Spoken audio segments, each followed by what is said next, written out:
Thanks. All right, great. Welcome back. Good to see everybody. So, business matters. And looking at the calendar, we've only got 5 more meetings after today, not counting the very last meeting. I'm not sure what we'll do for that yet. In any case, that means that there aren't a lot of opportunities left for us to meet and discuss the material. It also means that final paper is on the horizon. So, again, I encourage you to not wait until the last minute on that, and also really encourage you to submit a rough draft as well. Now, if you're going to submit a rough draft, keep in mind that it needs to give me enough time to read it. If it's like the day before the paper's actually due, then the quality of the comments, if any, might not be what they otherwise would. So budget your time accordingly. So that's one thing. I'm working on the exams, hope to have those done end of the week or over the weekend, so I appreciate your patience there.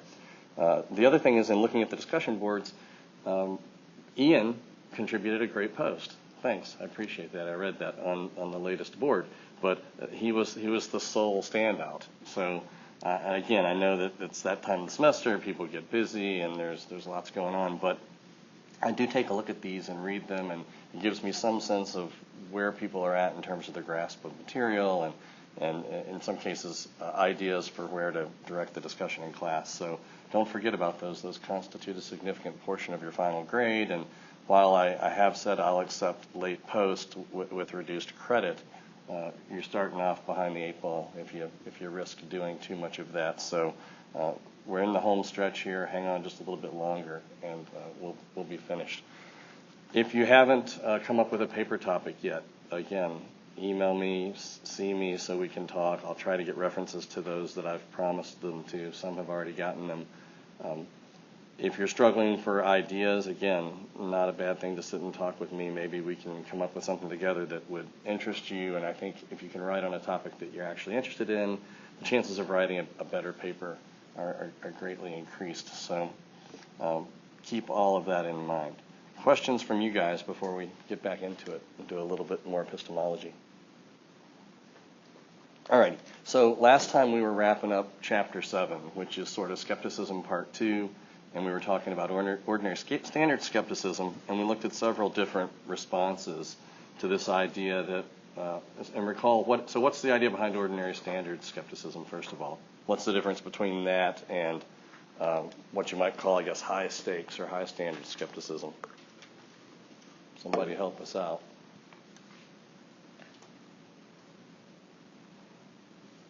High standards requires that the sufficient needs certain. Yeah, thanks, Derek. So on the sort of original version we were looking at in Chapter 6, right, sort of traditional Cartesian style skepticism, the skeptics, all those arguments seem to turn on an underlying assumption about what was required for knowledge, namely that justification was to be understood as absolute certainty, impossibility of error, and given that our contingent knowledge of the world around us is the sort of thing that we rarely, if ever, have that kind of evidence for, it looks like if you go down that path, you might be committed to the skeptical outcome, namely that we don't know a lot of what the standard view says we know, especially when we're focused in on external world claims. But there was a kind of response to that. Fallibilism and modest foundationalism together can begin to, I think, make the case that, well, if we give up that analysis of what's required for justification and we go with something that just requires merely preponderance of the evidence or total evidential support, however you want to put it, then the prospects for responding to skepticism are much better. That doesn't get us out of the woods yet, though, right? Because in Chapter 7 we talked about skeptical worries involving our inductive inferences and whether or not we can rationally justify induction. And then in the second half we started thinking about so-called ordinary standards skepticism, which in some ways I think is the most interesting and challenging, because to be an ordinary standard skeptic, you don't have to make any ridiculous assumptions or hyperbolic claims about what's required for justification. Instead, you can simply try to make the case, try to argue that we don't satisfy or we don't have good reasons for thinking that we meet the ordinary standards in many cases. And you can still get the skeptical outcome that way. So we talked about 3 kinds of responses to ordinary standards skepticism: epistemological conservatism, the idea that a belief that you hold has some positive epistemic status just in virtue of its being held. Maybe one way of thinking about that is that the belief is sort of epistemically innocent until proven guilty. So if you've got beliefs about the external world and we don't have any reasons for thinking that there are defeaters out there, then just the sheer fact that you've got those beliefs lends a little bit of an epistemic boost to them. And that might be enough to overcome the initial worries about who the burden of proof is on, the skeptic or the anti-skeptic. The problem with conservatism, of course, is that it seems to run afoul of evidentialism in cases where there's no evidence one way or the other. Evidentialism is going to say suspend, judgment, withhold, and it looks like the conservative gets the conclusion that it's okay for you to hang on to that belief's epistemically justified.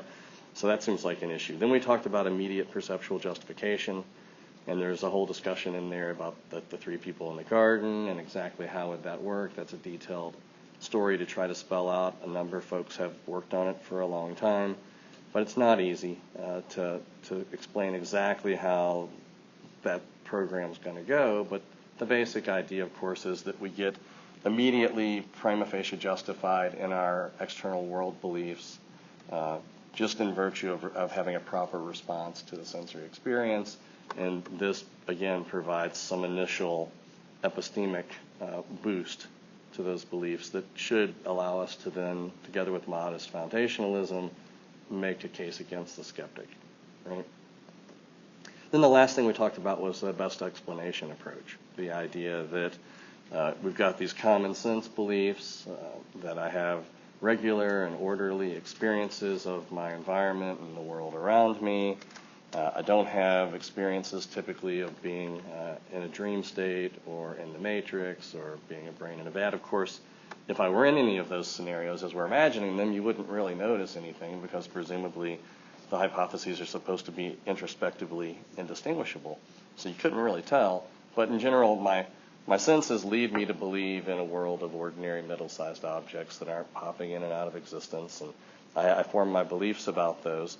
So there are a number of different competing explanations of what my experience is, and some of those are skeptical hypotheses that are exotic, and some, at least one, is the common sense explanation.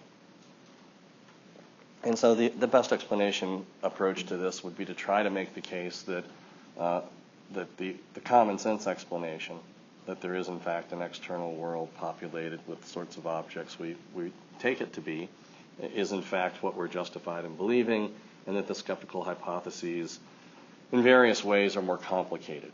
And we spent some time talking about exactly what's involved in one explanation being better than the other. Is it enough for the explanation to simply be the best, or is it something more nuanced, like the person has to be aware that that explanation's the best or have reasons for thinking it's the best? And so there's some little details that have to be worked out, as well as trying to figure out what makes for being the best. What do you do when you've got competing explanations, and considerations involving simplicity always come up? And those raise difficult questions as well. And how is it that we make the judgment or determine that one theory is simpler than the other, given that, well, in some ways, the matrix is a kind of simple theory, that you've been dreaming and always have, that the episodes where you think you wake up are themselves parts of dreams. They're just sort of embedded. It's complicated viewed from some angles, and maybe not so complicated from others. Same sorts of questions come up in connection with debates over God's existence a lot of times, right? What's the simplest explanation of the world that we observe? Well, one view is the kind of complicated scientific story of how things get done, and then there are alternatives. Another alternative would be some sort of intelligent design or designer, which in some ways might seem really simple, and so there are hard questions that remain to be answered. So that got us to the end of chapter 7 and most of our discussion of skepticism, but there is this appendix at the end on contextualism, and I wanted to say a little bit about it since I think it's a view that has become popular. It's hard to know. These epistemologies, like any other disciplinary endeavor, things become trendy and popular for a while and kind of wax and wane, but certainly there are a number of people who call themselves contextualists, and so we should say a little bit about it. So before I say something about it, let me see if people read it and understand any of it. What do people remember? What's the basic idea? And maybe moreover, what advantage is contextualism supposed to provide? What's the benefit? Yeah, Ian, thanks. The contextualists say that the meaning of the word knows it changes in different contexts. So when you say that ordinary people say that there's certain beliefs are true that are not too complicated, then that's right. But when in the context of skeptical arguments, we can't know things because the standards are all higher. The standards change. Thanks. Yeah, I appreciate it. Good explanation. So as Ian says, I'll go ahead and reveal some of this here. So yeah, I mean, and the word contextualism has been used in different contexts as well. So there's a paper by David Annis a while back, maybe 20, 30 years back, and he calls himself a contextualist, but it's a different kind of thing altogether. The contextualism that's getting talked about in epistemological circles nowadays is of a more recent variety. There are two people in particular. There's a fellow named Keith DeRose. If this is something that interests you and you wanted to write your paper on it. So Keith DeRose, and then, of course, David Lewis. Here again. So each of them, DeRose has a paper that was influential called Solving the Skeptical Problem, where he proposes this kind of elaborate version of contextualism. And the context so there's speaker context, the attributor context, and then there's the subject context. Most of these accounts focus on the attributor context. So it's the people, if we're attributing knowledge to Smith in a certain case, then it's those standards that are the ones that are in play or in force, rather than Smith's actual situation as seen by Smith. So there's the Solving the Skeptical Problem paper. That's a good one. And then David Lewis has a paper called Elusive Knowledge, which is another attempt at spelling out a kind of contextualist response to worries over skepticism. Either of those would be a fine paper for you to write your final paper on. There's a lot in there to think about. You wouldn't have to take on every single thing they try to do because there's lots, and you'd want to kind of narrow it down. But it's worth thinking about if you're struggling for an idea. So as Ian says, the idea behind contextualism is kind of simple and appealing. It's this idea that the word knows in English, and I'm just going to stick with that rather than try to generalize the claim to other languages. It's just it's hard enough to do it just with English. That at least in the case of the word knows in English, that it's semantically context sensitive. So in effect, the meaning of the word shifts depending on the context that you're in. The application conditions for the words applying are going to change depending on various contextual aspects of the situation. So you can compare here something like Smith is tall and Smith knows that P. When we say things like Smith is tall or Smith is smart or Smith is rich or any of these kinds of terms, it's plausible to think that there's some sort of missing implicit reference group. So when you say, if I give you, the only thing you know about Smith is that Smith is 6 feet tall. Is Smith tall or not? It's not really a trick question, right? It's just the fact is that you know what the word tall means, and you know who we're talking about, and you understand the concept of height. You've got all the information you could ever really seem to need, and yet you might still be unsure whether or not that predicate, that concept applies in Smith's case, even though 6 feet in some contexts is clearly going to be tall, and in others it's not. So if the group that we're sort of talking about, if the context makes it clear that we've just finished watching the NCAA playoffs and we're talking about basketball players, then 6 feet, clearly Smith's not tall. He's one of the shorter guys on the team.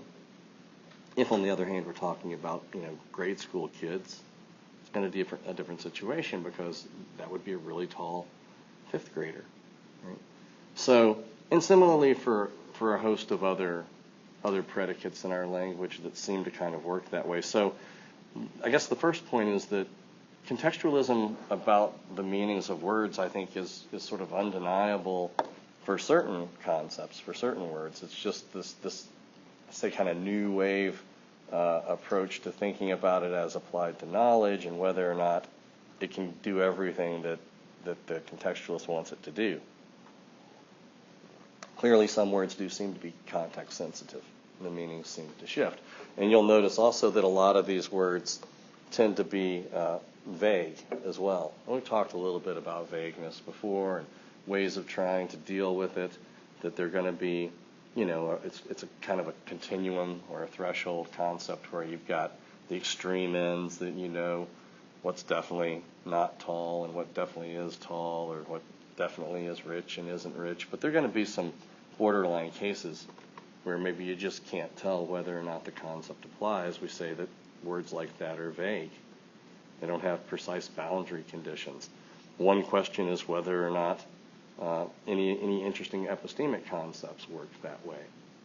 And there's also a lot of literature on vagueness, which in a way would, I guess, be appropriate if somebody wanted to write about it. Timothy Williamson's a famous epistemologist who's written quite a bit. His book on the limits of knowledge, he talks about a sort of epistemic theory of vagueness. So that's one way of trying to deal with some of the issues that crop up in connection with vague predicates or vague concepts. So what's the main motivation for contextualism? Anybody want to try to say how? Well, I mean, Ian's kind of already said it in a way, that in ordinary context, in everyday life, when you're not in the philosophy classroom doing philosophy, thinking about skepticism, ordinary standards are in force. And in those contexts, we typically meet the standards, let's suppose, if you're anti-skeptical. And so what we say about people, if we're the ones doing the attributing, when we look at folks in everyday life and we say Smith knows that today is Tuesday, or Jones knows that it's raining outside, they know these things. They get it right. Skepticism doesn't seem to create much trouble there. But inside the philosophy classroom, when you've just been reading several weeks worth of stuff on skepticism, and you're thinking a lot about various kinds of skeptical hypotheses, like the brain in a vat, or the evil genius, or being in the Matrix, or in some sort of elaborate dream, those considerations cause the stakes to go up. At that point, we're in a different, effectively a context shift occurs. And so, hence, what knows means in those contexts is going to change. And the idea is, well, we don't satisfy the standards in those contexts. New considerations, namely the salience or the mention or the fact that we've been considering various kinds of skeptical challenges, is enough to, so to speak, raise the standards, and we don't satisfy those. So what's the advantage to trying to do this? Well, you can kind of see what they're after. If they could make out the case for contextualism, then there'd be a kind of middle way. It's a little bit kind of like wanting to have your cake and eat it too, as they say. You can say that, in everyday life, modulo any kind of worries or reasons to think things are going wrong, people know a lot, and what the standard view says is true. But when we start thinking about knowledge, when we start considering skeptical worries and arguments, there things change. And we no longer are correct when we're attributing knowledge in those kinds of cases. So it would allow us to kind of have it both ways. We can appeal to the sort of ordinary, daily, pragmatic considerations that make the standard view so compelling to start with, and then at the same time we can explain why it is that, at least for some of us, maybe not everybody, I don't have a sense for where everyone's at in terms of their views on skepticism now that we've talked about it a lot, but it would certainly, if you're somebody who takes skepticism seriously and thinks it's still a real thing that has to be dealt with, then this does justice to those intuitions as well, because you might think, well, how can I correctly be able to know that I'm in a room with other people if I'm being bombarded by exotic skeptical hypotheses, and the way these hypotheses are described, I wouldn't be able to tell the difference. So my experience right now would seem exactly the same to me if I were a disembodied brain in a vat, or if I were in the Matrix. If you're somebody who feels the force of that kind of challenge and takes it seriously and thinks, well, I'd really like to be able to explain how it is that I'm conflicted here. I have this kind of clash of intuitions. On the one hand, I don't want to give up big parts of the standard view, because that seems pretty much right. But I also want to do justice to my philosophical intuitions. I'm also concerned that these have to be taken seriously. So contextualism, at least the promise of contextualism, is to kind of provide a middle way. You get to say both of these things. So what do people think? Does contextualism seem right? Seem like a good idea?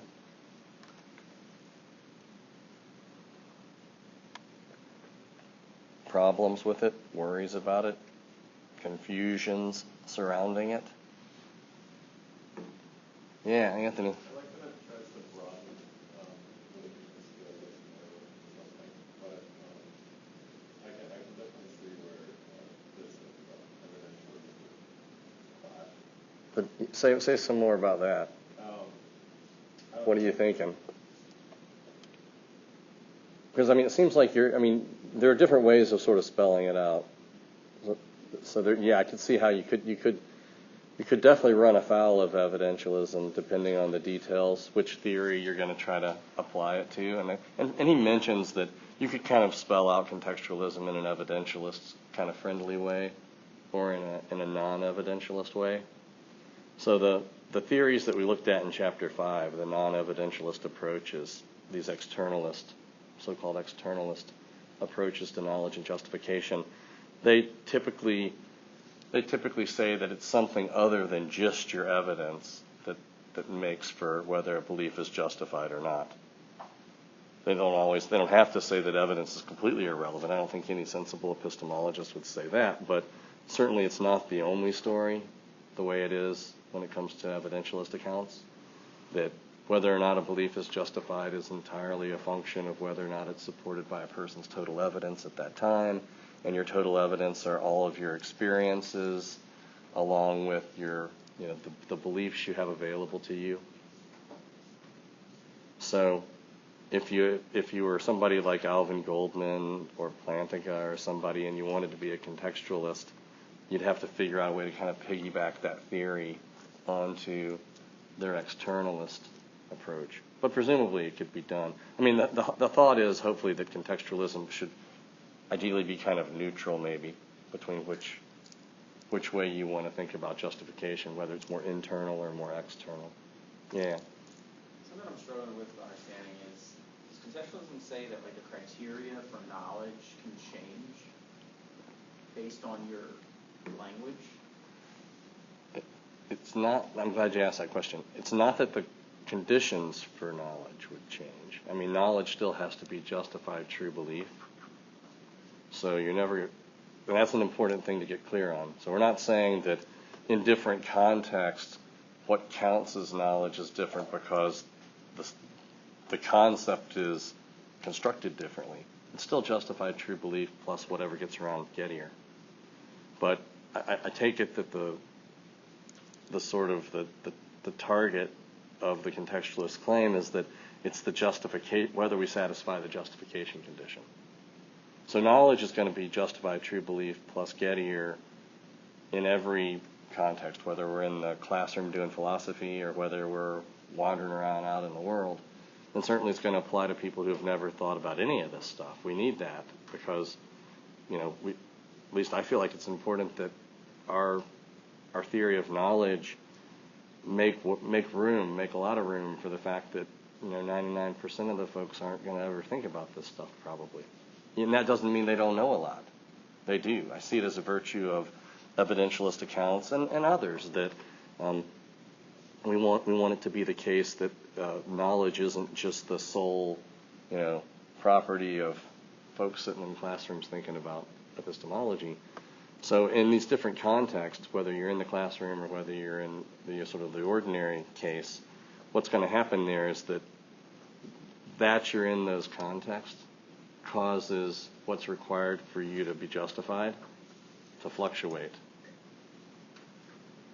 So when you're in ordinary context, the meaning of knows shifts so that those lower standards are in place, and you can typically satisfy those. But when we get into a philosophical debate and somebody says, well, what about the evil demon, or what about Putnam's brains and vats? Well, now they've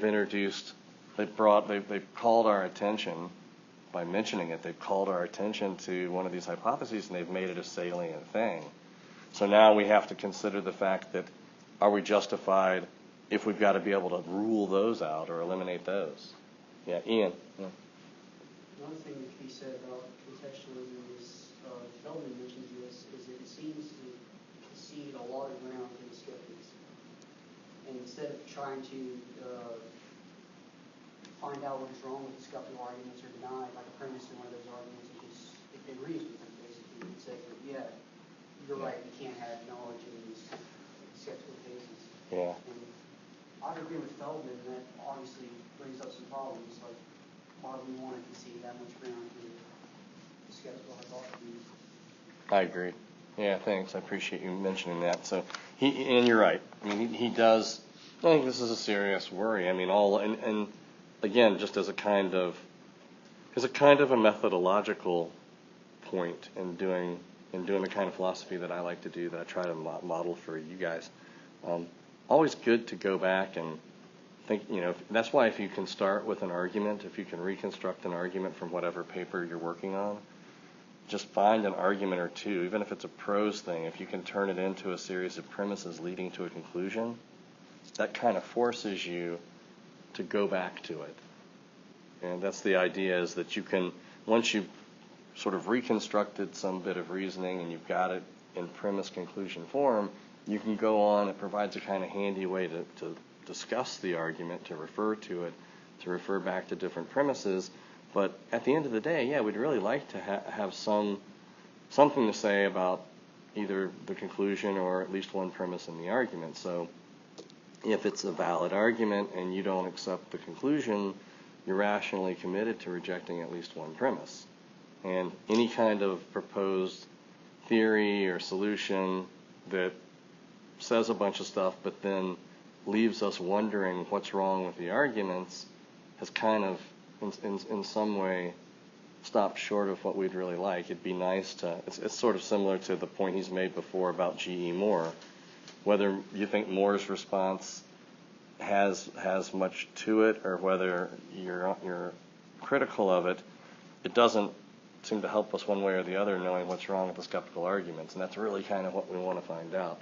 So I think that's a good point to make here. So in terms of pros and cons, I mean, first, did I answer your question there, Corey? Does that help?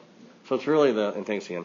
So it's basically just the idea that, and the example he gives is useful with they're walking through the zoo and they see a bunch of the smaller animals, and then they see the baby elephant, and the person says that elephant is small, and then, or is big, says it's big because they've been looking at smaller things. So the elephant's big, and then they wander around some more and come back an hour or so later, and they're looking at the baby elephant, but the baby's there with the rest of the elephants, and then they say, oh, that animal's small. So, somebody might say, well, wait a minute, you've kind of contradicted yourself here. It can't be big and not big at the same time. What's going on? Well, the context is supposed to make it clear that the first utterance, the relevant comparison class or reference group that the person had in mind were these much smaller animals, and then the second utterance, when they say it again, what they're keeping in mind, or sort of the standard there, is these larger, compared against other elephants. Similar kind of thing. That's the analogy. This is supposed to work this way for nose as well. So in terms of evidence in favor of the theory, well, I mean, I suppose you might think there's some evidence from ordinary language if you think nose works that way, but I think that there's a case to be made. At least for me, it's hard. I'm less sympathetic to the idea. I think, as Ian points out, a la Feldman, that it concedes an awful lot to the skeptics to say that we really don't know right now, because we've been thinking about skepticism for a long time, that none of us really knows that we're in a room with other people, or that you have a body, or that you're sitting and not standing, that the projector is on.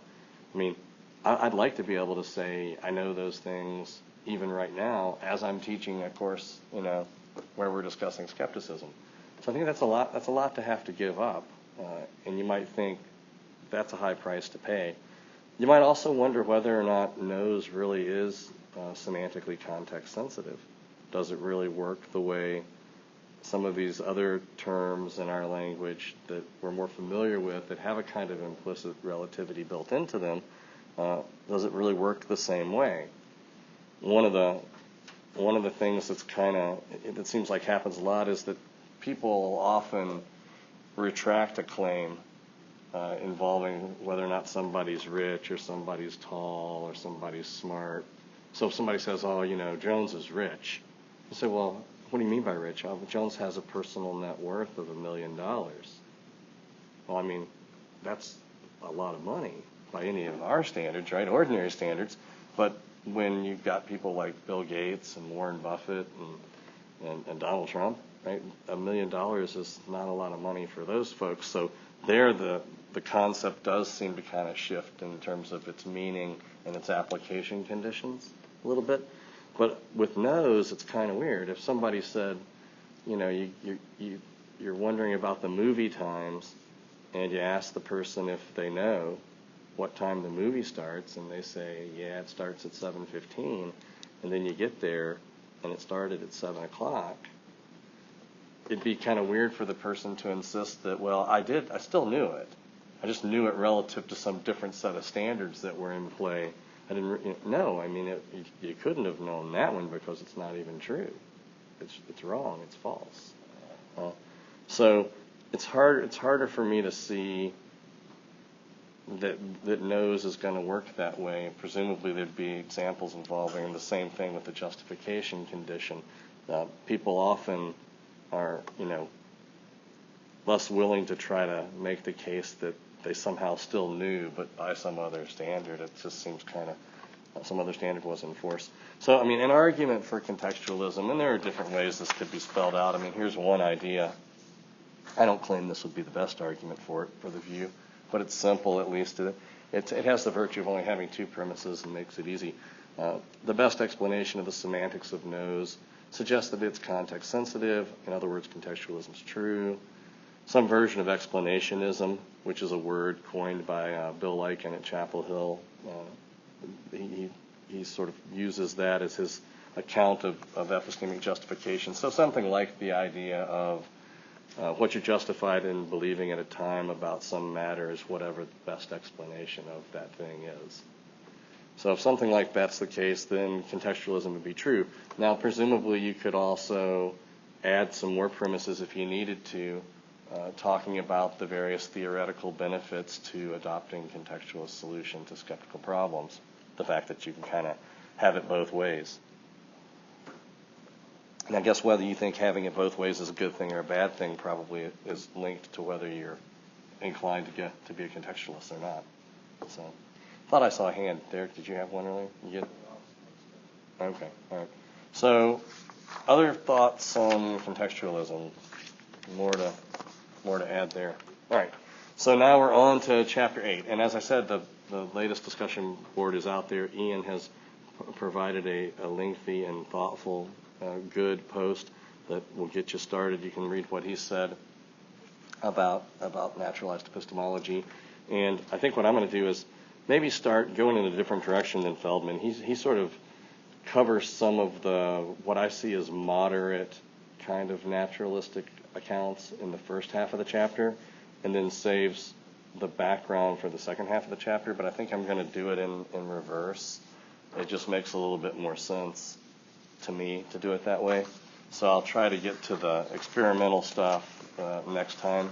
There's a lot of literature on this, and if you want to write about naturalized epistemology, feel free to do it. There's a book, and I would let someone borrow this if they had had to have it called Naturalizing Epistemology. This is the second edition by Hilary Kornbluth. Should be in our library as well. And it's a collection of essays by a number of different people on the topic of naturalized epistemology. So as far as a little bit of background, well, first of all, maybe I don't want to bum myself out on a Tuesday afternoon, but how many people read Chapter 8? And if you didn't, it's okay. You don't have to pretend. Okay, that's pretty good. Thanks, guys. I appreciate it. Makes it easier. Easier and more fun for you, and easier and more fun for me as well. And it's not a long chapter, and it's not a particularly hard chapter either. So one of the things that's tough about the discussions of naturalized epistemology is there's just a lot of different things going on. There are a lot of different things that people have meant by it. There are a bunch of moving parts, and it's kind of a confusing collection of ideas. So some basic kind of history here. Let me throw this up.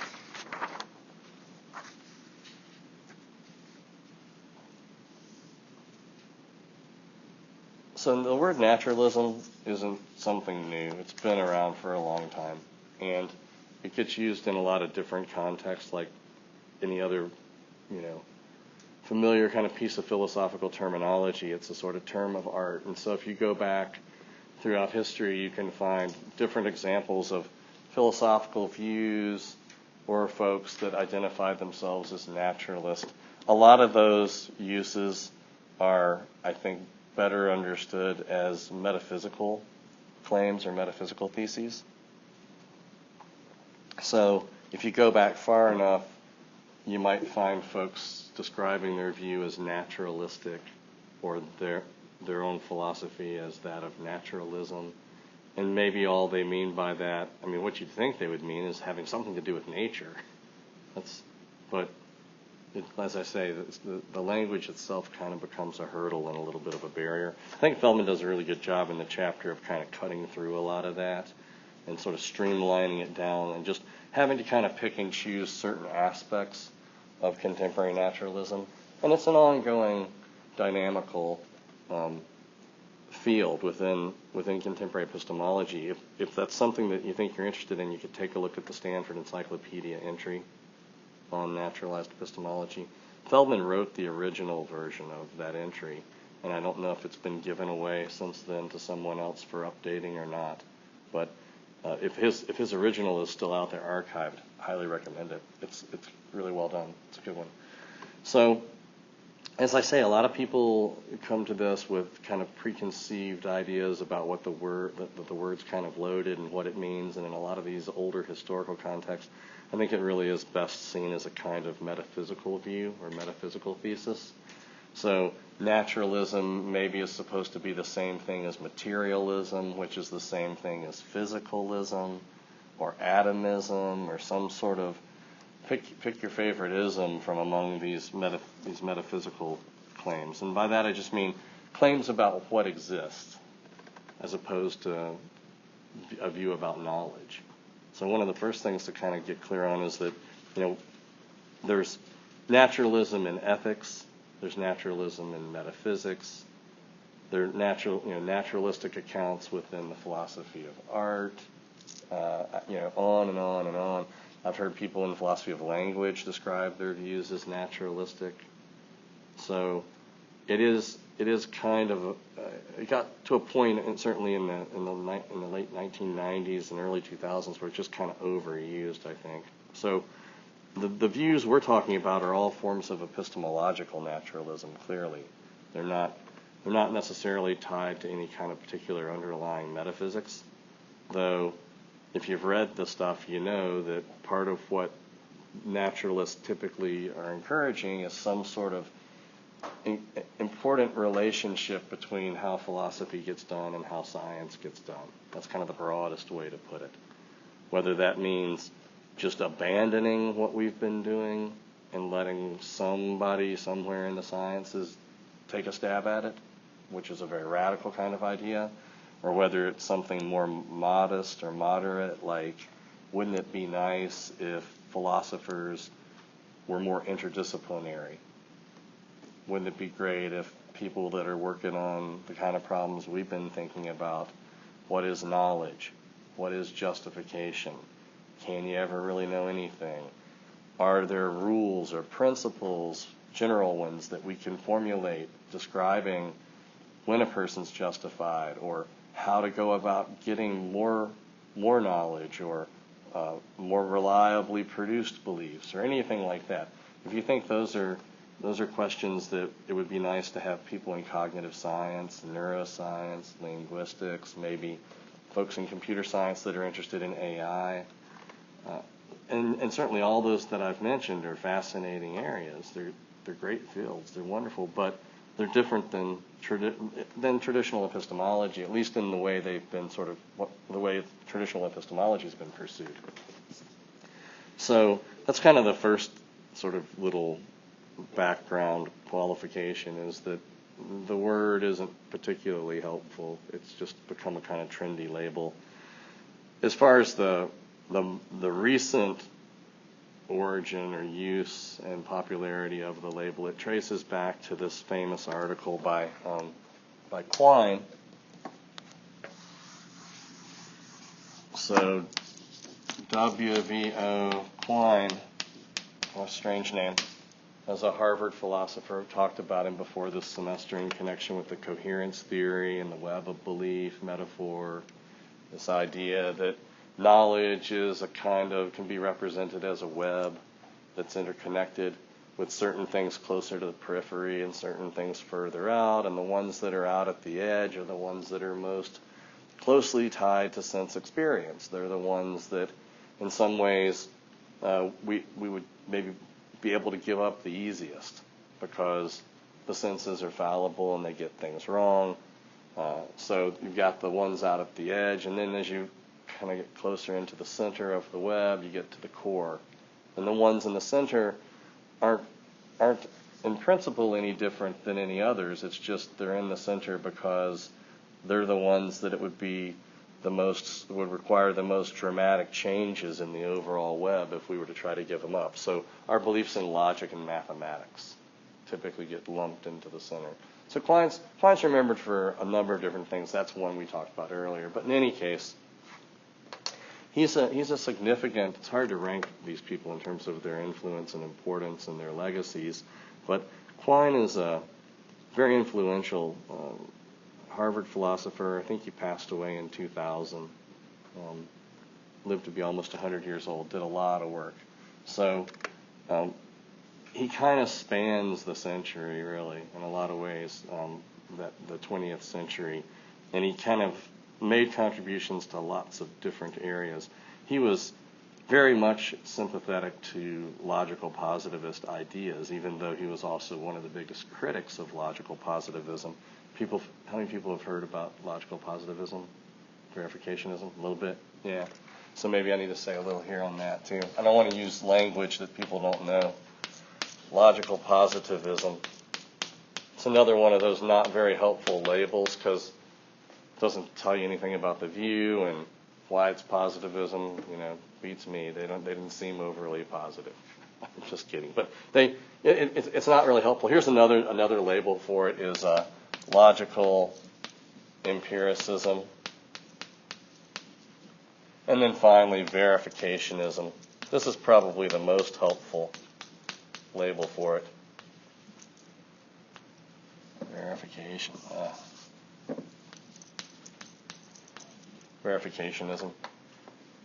So a little background on where Quine's coming from by the time he writes this kind of what's become an influential sort of landmark essay. In the 25 or 30 years prior to 1969, when he publishes Epistemology Naturalized, he's hard at work sort of critiquing and deconstructing what was then the kind of dominant view, primarily in the philosophy of science, which is any of these different labels. I guess logical positivism is kind of the word that's out there, but I think either logical empiricism or even verificationism is a lot more helpful as a label. So there were a number of folks in the period between the wars, between World War I and World War II, so the 20s to the 40s is a time in Europe when a lot of philosophers and scientists are concerned about the direction that philosophy is headed. And part of this is kind of a backlash, a kind of a Reformation sort of movement in response to what was going on in German philosophy primarily in the late 19th century. So you have people after Kant, like Hegel and others, that are kind of going in directions that seem increasingly idealistic and in terms of their metaphysics. And idealism is a view that says the only things that exist are mental states and minds, and there are no ordinary material objects understood as mind-independently existing things. There are folks that are idealist about time and about space. Right? So this kind of Hegelian sort of take, F.H. Bradley, McTaggart, others, those metaphysical tendencies, I think, got a lot of philosophers during that period concerned about the direction of philosophy, thinking that it needed to be reined in and made a little bit more, in their minds at least, serious and thoroughgoing. And how better to do that than to bring some scientific light shine some scientific light on the subject. And the idea of trying to solve philosophical problems using science is always kind of, it cycles back around. It gets popular and kind of waxes and wanes, and then it pops back up again, in part because the sciences are, terrifically successful in providing, answers to questions. It's just not clear that those are philosophical questions that they're answering. And if you change the subject, then we're not making any progress. So, in any case, in this time period in Vienna and other parts of Europe, there's this movement afoot. It ends up being called logical positivism, and there are a handful of different folks whose names get associated with it. Maybe the most popular, that's a hard word to use, but for this would be A.J. Ayer. So if you're interested in positivism, you could check out Language, Truth, and Logic. It's a book by A.J. Ayer. He's sort of a famous evangelist for the movement. I don't know that he was the best of them in terms of the philosophy, but he certainly wrote this short little kind of primer called Language, Truth, and Logic, and that was sort of adopted by the folks who would go on to constitute the core of positivism as their sort of Bible. And the basic idea is, and there's a lot to it, but the basic idea that positivism was kind of pushing is that it's a theory about meaning ultimately. So, just to kind of orient them, the logical positivists of the 20s, 30s, and 40s, they're empiricists, first and foremost, hence the name logical empiricism. So they share with the classical empiricists, people like Locke and Berkeley and Hume.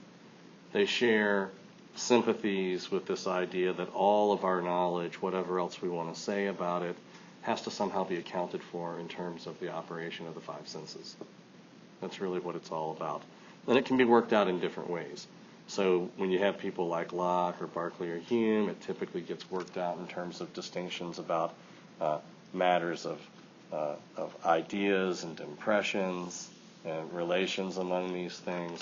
There's typically a kind of take on the a priori, a dim view of the a priori. All knowledge is either a posteriori, or if there is room for something that looks like the a priori, it's a merely linguistic thing. It's not a full-blown bona fide a priori.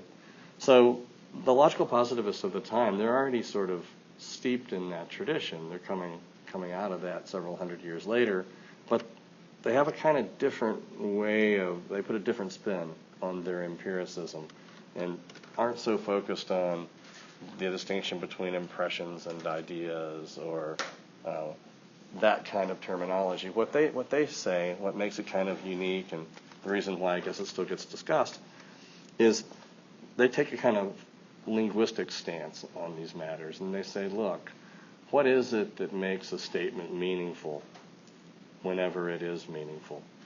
What's the source of that? And for them, it all boils down to verification or verifiability is the idea. So they call this the principle of verification, and it's supposed to be a principle about meaning. Namely, any statement that isn't verifiable, at least in principle, is meaningless. It's just gibberish. So that was kind of the novel thing that's going on within positivism. Now, how is this going to help with the problem at hand that kind of motivated all this sort of concern that philosophy was reaching these sort of, lofty heights of excess and speculation and fantasy and getting kind of too far out? Well, when you think about it, a lot of the claims of the Hegelian, post-Hegelian Germanic philosophy and others of the time seem like claims that really can't be verified one way or the other. So if they're not susceptible to verification, then frankly they're just meaningless. It's just gibberish, and we don't have to waste our time with it. Is that good or bad? Well, I guess it kind of depends on your perspective, what part of the camp you're in. For the positivists of the time, that they saw that as a great advantage and strength of their view, because a lot of these things that had been preoccupying philosophers, namely metaphysical questions, could then be kind of swept away, because they don't seem to be the kinds of questions that can be verified one way or the other. Is everything ultimately material, or is everything ultimately ideal? What evidence would count in favor of one view or the other? It seems that you can't think of any. Does God exist? Does God not exist?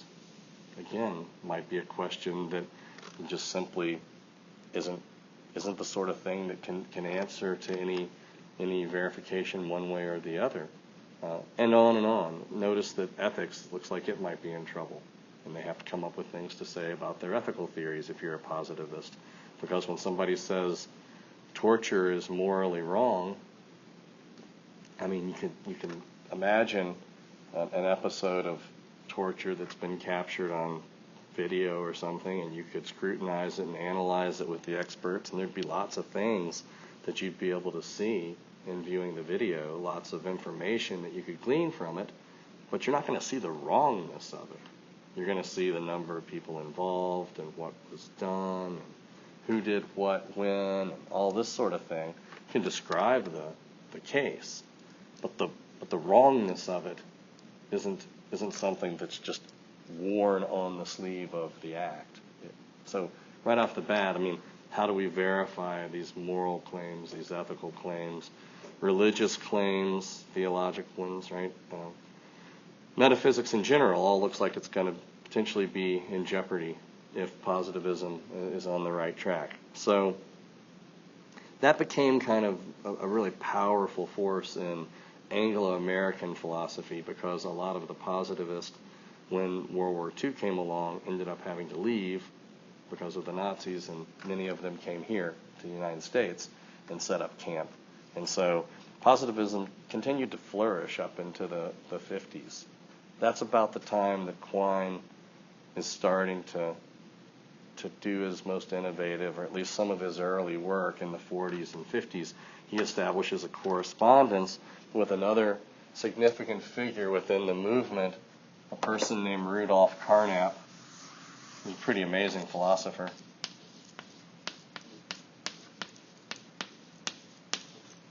And Carnap, again, is a person who's interested in math and physics, coming from a kind of science background, but also a really serious philosopher at that, and interested in trying to work out the details of this positivistic program, providing a kind of logical structure for the entire world, which is one of the titles of one of his books. It's called The Aufbau, Logical Structure of the World.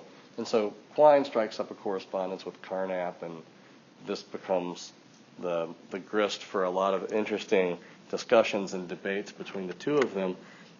As I say, Quine's very sympathetic in many ways, both sympathetic to positivism and also maybe its most astute critic.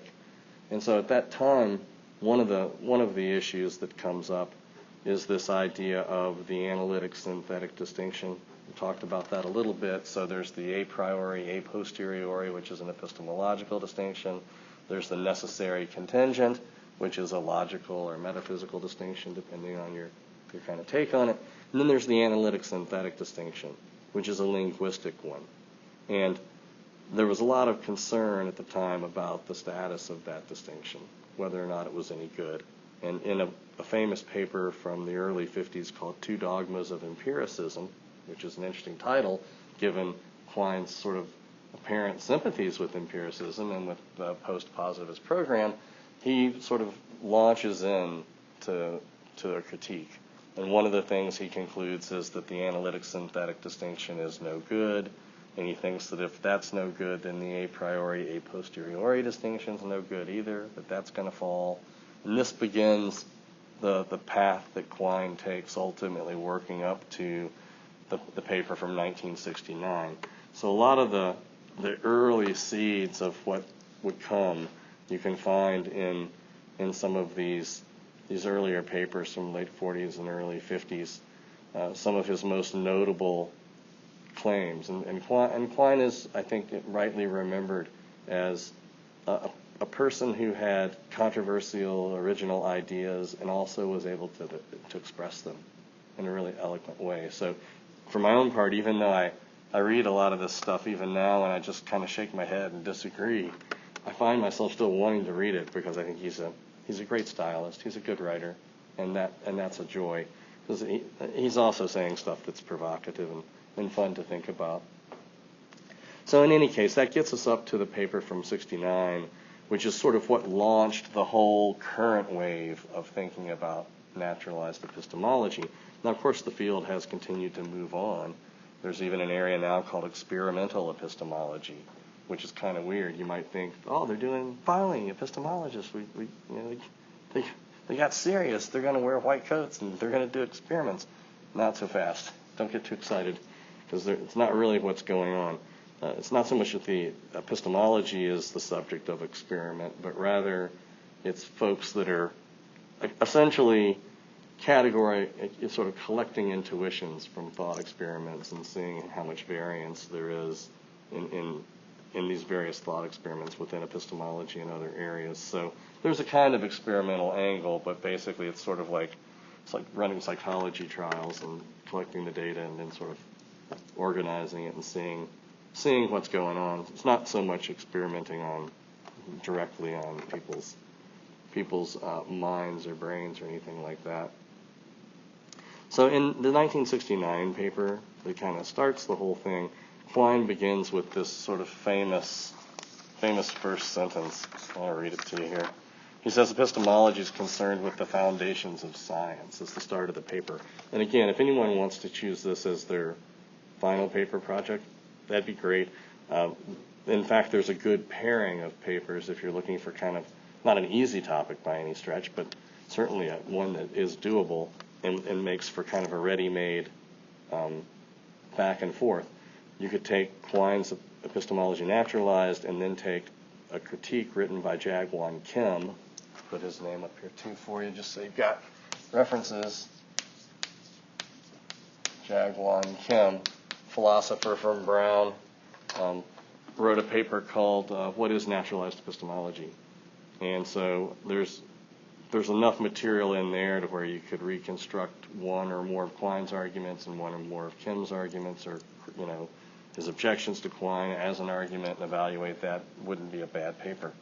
In any case, so he starts this with this idea that epistemology is concerned with the foundations of science, and he begins to draw this kind of weave this analogy between the foundations of math and logic and what the goals in the theory of knowledge should be. It's a curious kind of thing because, when I think about epistemology, the first thing that I think of isn't necessarily the foundations of science. That sounds like the philosophy of science is concerned with the foundations of science, exploring the concepts that scientists typically take for granted and, seeing how much work can be done on those. But again, Quine's leanings here are revealed. This time spent with Carnap and thinking about the post-positivist program. So he starts it that way, and he points out that at least in mathematics, the studies can be divided, it seems, between the conceptual side of things and what he calls the doctrinal side of things. And so on the conceptual side, what you're doing is you think about geometry, you want to start with some simple axioms covering concepts like point, line, and plane. Then get clear on what those meanings are. Those are our basic stock of concepts. And then based on these simple concepts, we're going to then see what we can prove using them. So that's the doctrinal side, getting the truths out on the other end. So this sort of bifurcation between the conceptual analysis, clarifying the concepts, the basic stock of concepts, and then putting them to work in some context where we're going to be able to generate results. In the case of geometry, we're going to prove various theorems as a result. So Quine seems to think that a useful way of thinking about epistemology can be modeled on that. And as an empiricist, of course, he's gonna say that on the conceptual side in epistemology, the main purpose is to get clear on the notion of body. And he's using body here in the way that, say, Descartes would use it, extended substance, right? Not your body or my body, though they would count, but just the very concept of body is what he's interested in. Object, thing, physical thing. And so he wants to get clear on what that concept amounts to, and then on the side of doctrine, the doctrinal side, the goal would be to then presumably arrive at truths about bodies and what kinds of things are out there. Now, we know from the Cartesian foundationalist approach what Descartes had in mind, again, kind of inspired by axiomatic geometry. The idea would be, well, yeah, we've got some basic stock of beliefs, and these beliefs are basics because they're infallible, they're incorrigible, they're indubitable, or, we can know them with certainty. We've got those, and then the name of the game is start deducing truths about the external world. So I'm appeared to as if a cup is on the table, and based on those appearances and the beliefs I form about the appearances that it looks that way, which I can be absolutely certain of, I can then deduce that there's a cup on the table. That's the program. But as Quine points out, the program doesn't seem to work. Cartesian foundationalism is a kind of a dead end. So in kind of going, and I think it's worth your while to read this if you're at all interested in the subject. This is the essay to read where he kind of sets this out. And he says a lot of interesting things along the way. He talks about trying to get clear on what the notion of body comes to. And as an empiricist, of course, it's going to be done in sensory terms. It's a certain sensation to touch, certain visual sensation to sight. So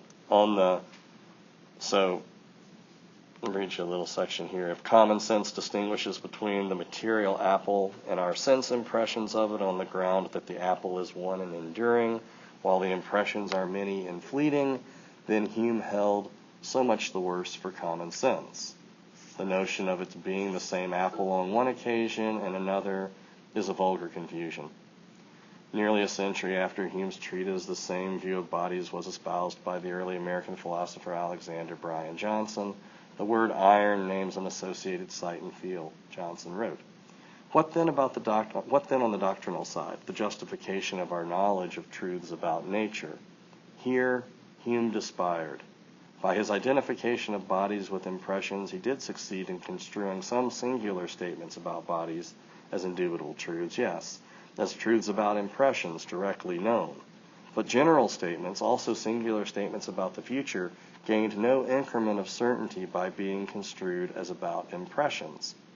On the doctrinal side, I do not see that we're farther along today than where Hume left us. The Humean predicament is the human predicament. A little famous quote.